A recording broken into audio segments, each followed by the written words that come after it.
스가랴 8장 함께 읽겠습니다.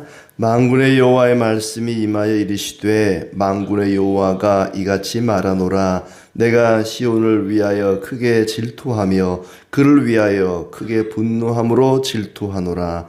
여호와가 이같이 말하노라. 내가 시온에 돌아와 예루살렘 가운데에 거하리니 예루살렘은 진리의 성읍이라 일컫겠고 만군의 여호와의 산은 성산이라 일컫게 되리라. 만군의 여호와가 이같이 말하노라. 예루살렘 길거리에 늙은 남자들과 늙은 여자들이 다시 앉을 것이라. 다 나이가 많으므로 저마다 손에 지팡이를 잡을 것이요 그 성읍 거리에 소년과 소녀들이 가득하여 거기에서 뛰놀리라. 만군의 여호와가 이같이 말하노라. 이 일이 그날의 남은 백성의 눈에는 기이하려니와 내 눈에야 어찌 기이하겠느냐. 만군의 여호와의 말이니라. 만군의 여호와가 이같이 말하노라. 보라, 내가 내 백성을 해가 뜨는 땅과 해가 지는 땅에서부터 구원하여 내고 인도하여다가 예루살렘 가운데 거주하게 하리니 그들은 내 백성이 되고 나는 진리와 공의로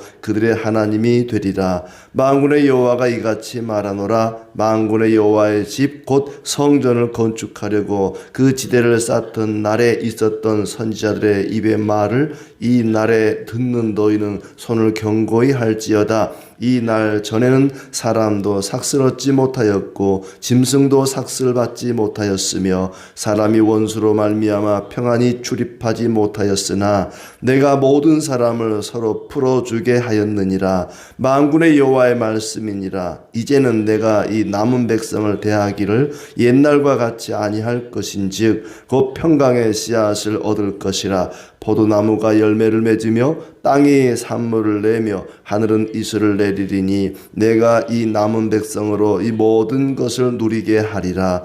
유다 족속아, 이스라엘 족속아, 너희가 이방인 가운데에서 저주가 되었었으나 이제는 내가 너희를 구원하여 너희가 복이 되게 하리니 두려워하지 말지니라. 손을 견고히 할지니라. 만군의 여호와가 이같이 말하노라. 너희 조상들이 나를 경노하게 하였을 때에 내가 그들에게 재앙을 내리기로 뜻하고 뉘우치지 아니하였으나 이제 내가 다시 예루살렘과 유다 족속에게 은혜를 베풀기로 뜻하였나니 너희는 두려워하지 말지니라. 너희가 행할 일은 이러하니라. 너희는 이웃과 더불어 진리를 말하며 너희 성문에서 진실하고 화평한 재판을 베풀고 마음에 서로 해하기를 도모하지 말며 거짓 맹세를 좋아하지 말라. 이 모든 일은 내가 미워하는 것이니라. 여호와의 말이니라. 만군의 여호와의 말씀이 내게 임하여 이르시되 만군의 여호와가 이같이 말하노라.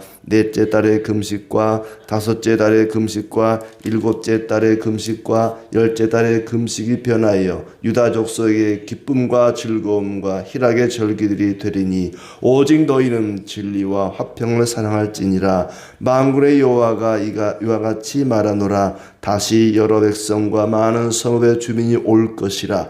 이 성읍 주민이 저 성읍에 가서 이르기를 우리가 속히 가서 만군의 여호와를 찾고 여호와께 은혜를 구하자 하면 나도 가겠노라 하겠으며 많은 백성과 강대한 나라들이 예루살렘으로 와서 만군의 여호와를 찾고 여호와께 은혜를 구하리라. 만군의 여호와가 이와 같이 말하노라. 그날에는 말이 다른 이방 백성 10명이 유다 사람 하나의 옷자락을 잡을 것이라. 곧 잡고 말하기를 하나님이 너희와 함께 하심을 들었나니 우리가 너희와 함께 가려 하노라 하리라 하시니라. 아멘. 예, 반갑습니다. 오늘도 주님 은혜 가운데 즐겁고 복된 날 되기를 진심으로 축복합니다. 이스라엘 백성들이 바벨론에서 돌아왔을 때 성전을 재건하기는 해야겠는데 여러 가지로 형편이 어렵습니다. 상황이 녹록지 않아서 많이 낙심하고 있을 때에 하나님께서 그들이 절망하지 않도록 희망을 가질 수 있도록 앞으로 내가 너희에게 어떻게 해주겠다, 어떻게 하겠다라는 약속의 말씀을 하고 있습니다. 희망을 가지라는 것이죠. 절망하지 말라는 얘기입니다. 그래서 1절부터 17절까지는 이스라엘 백성들의 현재를 이야기하면서 또 미래에 하나님이 어떤 은혜를 베푸실 것인지 이야기하고, 또 18절부터 23절까지는 금식에 대해 이야기하면서 역시 하나님의 은혜가 임할 것을 말씀하고 있습니다. 처음 시작은 이렇게 시작이 되죠. 하나님께서 시온을 위하여 크게 질투하리라. 크게 질투한다. 하나님께서 시온을 위하여 질투한다. 이 질투한다는 말은 다른 표현으로는 뜨거운 열정을 가지고 그들을 대하겠다는 얘기입니다. 질투라는 것이 사랑하지 않으면 질투도 없습니다. 사랑하기 때문에 질투하는 거죠. 내가 사랑하는 사람을, 그 사람이 다른 사람을 사랑하거나 다른 사람이 그 사람을 사랑하면 질투라는 게 일어나죠. 사랑하지도 않으면 질투할 필요도 없습니다. 하나님께서 이스라엘을 너무나 사랑하기 때문에 그들을 향해서 내가 질투하리라. 뜨거운 열정으로 예루살렘을 다시 회복시키겠다는 말씀입니다. 이스라엘은 인간의 사람의 어떤 간절함에 의해서 회복되는 것이 아니라 하나님의 절대적인 사랑으로 인해서 회복될 것이다. 우리가 구원받는 것도 마찬가지입니다. 사람의 어떤 간절함이나 사람의 열심이 아니라 우리가 죄인 되었을 때에, 우리가 죄와 허물로 죽었을 때에 하나님께서 우리를 살리셨습니다. 우리가 할 수 있는 것은 아무것도 없는 그때에 하나님이 우리를 살리셨다는 것이죠. 우리가 구원받는 것도 그렇고 이스라엘이 회복되는 것도 그렇고 오직 하나님의 사랑과 자비와 긍휼에 기인한 것이다. 다른 어떤 원이 있는 것이 아니다. 시온을 향한 하나님의 그 질투, 하나님의 그 뜨거운 열정으로 이스라엘을, 예루살렘을 다시 회복시키겠다는 약속의 말씀입니다. 그것이 이제 구체적으로 3절부터 나오는데 하나님의 약속이 나오지요. 내가 시온에 돌아와 예루살렘 가운데 거할 것이다. 시온으로 돌아와서 예루살렘 가운데 거할 것이다. 예루살렘을 떠나셨던, 사실은 떠난 게 아니죠. 하나님은 어디를 떠나고 머물고 그런 분이 아닙니다. 무소부지하신, 언제 어디서나 함께 하시기 때문에 떠난 건 아니지만 사람의 생각에, 사람의 눈에 볼 때에 번성하던 예루살렘이 황폐하게 된 것은 하나님이 떠난 것으로 그렇게 생각할 수가 있겠죠. 그러나 이제 하나님이 돌아와서 그들 가운데 거할 것이다. 예루살렘은 진리의 성읍이 되고 성산이라, 거룩한 산이라 일컫게 되리라. 하나님이 그렇게 하신다는 거예요. 하나님이 예루살렘을 진리의 성읍으로, 거룩한 산으로 그런 소리를 듣도록 만들어 버리겠다. 하나님이 그렇게 만들어 주신다는 겁니다. 4절에 보면 예루살렘 거리에는 지팡이를 잡은 노인들이 다시 앉을 것이다. 지팡이 짚은 노인들이 많아질 것이다. 남녀 할 것 없이 지팡이를 짚은 노인들이 많아질 것이다. 이게 왜 축복의 말씀이냐 하면요, 전쟁이나 기근이나 어떤 재앙이 임하면 사람이 제명에 못 살고 중간에 많이 죽을 수 있어요. 그런데 사람이 중간에 죽는 일이 없이 지팡이를 짚은 노인이 될 때까지 오래오래 산다? 이건 아주 평화로운 나라가 된다는 얘기죠. 그러니까 이 지팡이 짚은 노인들이 많다는 것은 그 사회가 평화롭고 전쟁이 없고 아주 좋은 그런 나라라는 얘기입니다. 그러니까 노인들이 많은, 장수하는 사람이 많은 나라는 축복을 받은 거죠. 또 소년 소녀들도 많아서 뛰놀리라. 아이들의 제잘거리는 소리 얼마나 듣기 좋습니까? 예전에는 사람이 너무 많아서, 아이들이 너무 많아서 둘만 낳아 잘 키우자, 둘도 많다 어쩌고 했는데, 사람이, 아이들이 제잘거리면서 뛰노는 것이 얼마나 그게 축복인지 모릅니다. 그때 당시에 예루살렘에 1000명도 채 남지 않았었대요, 인구가. 그런데 노인도 많아지고 어린 아이들도 많아지고 얼마나 그게 축복인가.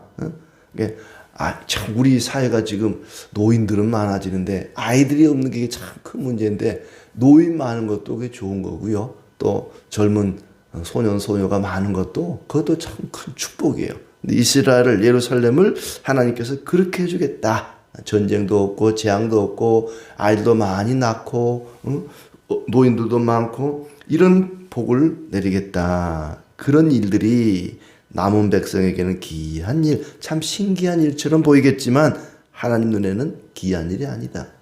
사람 눈에는 기적으로 보이는 것이 하나님 눈에는 아주 당연한 것으로 보일 수가 있습니다. 내가 내 백성을 해가 뜨는 땅과 해가 지는 땅에서부터 구원하여다가 예루살렘에 거주하게 할 것이다. 그들은 내 백성이 되고 나는 그들의 하나님이 될 것이다. 진리와 공의로 그들의 하나님이 되리라. 참 성경에 자주 등장하는 표현입니다. 그들은 내 백성이 되고 나는 그들의 하나님이 되리라. 그것이 하나님의 최종적인 목적입니다. 하나님께서 이스라엘 백성들을 돌아오게 하고 구원하시고 축복하심으로 말미암아 그들은 하나님 백성 되고 하나님은 그들의 하나님 되는 것.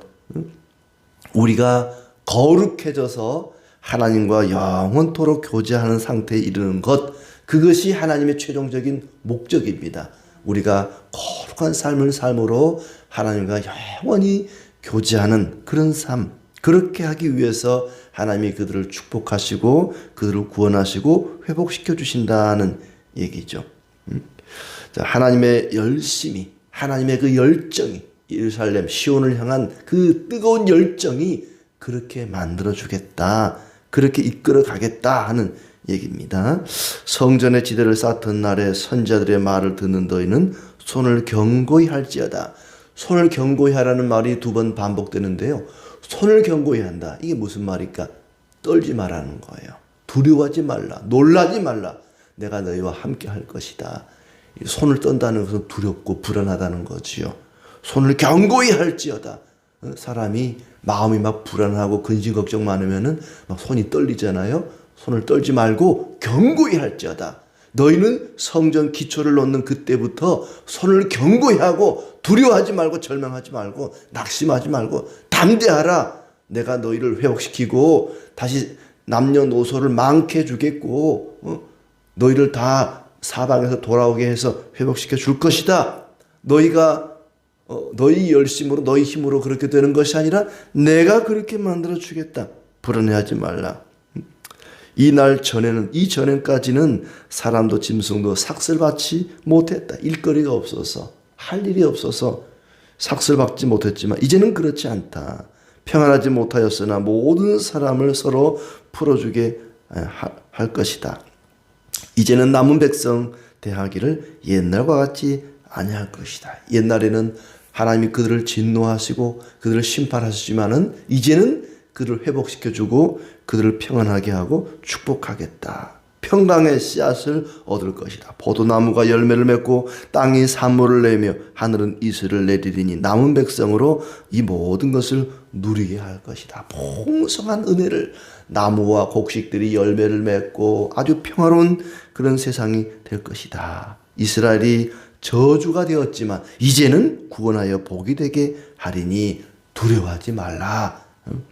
조상들이 하나님을 경노하게 하였을 때에 재앙을 내리기로 뜻하였지만 이제는 은혜를 베풀기로 뜻하였으니 두려워하지 말라. 이제는 은혜를 베풀기로 뜻하였다. 하나님이 뜻하였다는 거예요. 하나님이 계획했다는 겁니다. 이전에는 조상들의 죄로 인해서 그들을 저주하기로 재앙을 내리기로 뜻하였지만 이제는 하나님의 뜻이 바뀌었습니다. 이제는 은혜를 베풀기로 뜻하였다. 그러니 이웃과 더불어 진리를 말하고 진실하고 화평한 재판을 베풀고 마음에 서로 해하기를 도모하지 말라. 거짓 맹세를 좋아하지 말라. 이것들은 하나님이 미워하는 것이다. 그러므로라는 그들에게 요구하는 것이 있죠. 하나님이 약속하시는 것이 있는가 하면 하나님이 요구하는 것이 있습니다. 그러므로 이제부터 너희는 거짓을 말하지 말라. 진실하고 화평하고 마음에 서로 해치려고 도모하지 말라. 거짓 맹세를 좋아하지 마라. 이것들은 하나님이 미워하는 것들이다. 그리고 이제 19절에 금식이 변하여 기쁨과 즐거움과 희락의 절기들이 될 것이다. 금식의 날들이 감사의 날, 기쁨의 날, 찬송하는 날이 될 것이다. 그러니 희망을 갖자.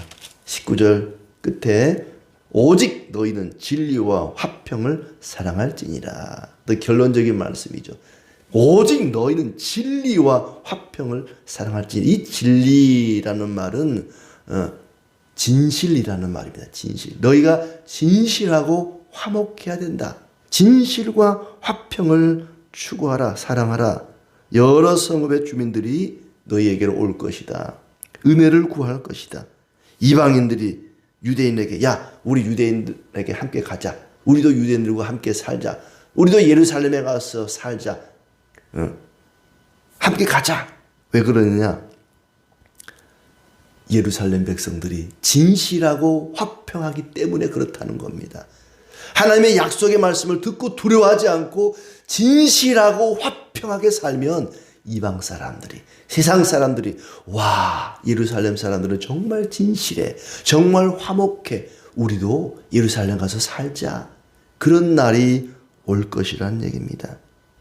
그들이 금식을 통해서 종교적인 열심을 통해서 우리가 회복해보자. 그건 안 된다는 거예요. 아무리 금식을 많이 해도 예루살렘은 회복되지 않습니다. 예루살렘이 회복되는 것은 하나님의 일방적인 질투, 일방적인 사랑, 일방적인 열심과 열정에 의해서 예루살렘이 회복될 것입니다. 금식이 아니라 그들이 추구해야 할 것은 바로 진실과 화평이라는 겁니다. 너희가 아무리 금식을 행하면서도 화목하지 못하고 맨날 싸우고 거짓을 말하면 누가 너희와 함께 살고 싶겠느냐. 거짓과 반대되는 그런 진실을 추구해라. 거짓을 말하고 서로 해하기를 도모하면서 금식하는 거 쓸데없는 일이다. 온갖 포악을 행하고 거짓을 말하고 사기치고 다니면서 예배한다고 기도한다고 찬송한다고 해봐야 사람들이 뭐라고 생각하겠느냐. 너나 잘해라. 그렇지 않겠습니까? 그런데 예수님을 믿는 사람들이 늘 진실하고 화평을 도모하면은 사람들이 저절로 야, 나 너랑 친구하고 싶어. 너랑 같이 지내고 싶어. 그렇게 된다는 거예요. 대문에 교회는 어느 교회에 붙여놓고는 맨날 싸우고 치고받고 막 그러면 이웃 사람들이 야, 나는 교회 안 갈래. 그럴 거 아니에요. 근데 늘 화목하고 늘 진실하고 그러면 사람들이 아니 당신들은 어떻게 그렇게 진실하고 어떻게 그렇게 화목합니까? 우리는 예수님을 믿기 때문에 그렇습니다. 그러면 나도 그러면 그 예수님 한번 믿어보고 싶네요. 나도 그 예수님 믿고 싶습니다. 저절로 그러지 않겠습니까? 사도행전에 보면 초대교회 때 하루에 막 3,000명씩 5,000명씩 예수님 믿는 사람들이 생겨났습니다. 왜 그랬겠습니까? 교회의 모습이 그랬단 말이죠. 너무나 진실하고 화평을 사랑하기 때문에 저절로 사람들이 친구하고 싶어하고 그들과 함께하고 싶어 했던 것이죠. 예루살렘이 그렇게 된다는 것입니다. 예루살렘 백성들이 금식이 아니라 진실과 화평을 사랑하면 많은 이방인들이 야 우리 예루살렘 같이 가서 살자. 나도 가자. 그렇게 많은 사람들이 너희와 함께 가려 할 것이다. 진실함이 없으면 사람의 관계가 깨지는 것처럼 하나님과의 관계도 깨집니다. 우리가 진실하고 화평하면 이방인들이 부러워하고 우리가 믿는 예수님을, 우리가 섬기는 하나님을 함께 믿고 섬길 것입니다. 그렇게 오늘도 진실함과 화평을 사랑하는, 그리하여 하나님의 은혜와 축복이 가득한 복된 삶이 되기를 진심으로 축원합니다. 기도.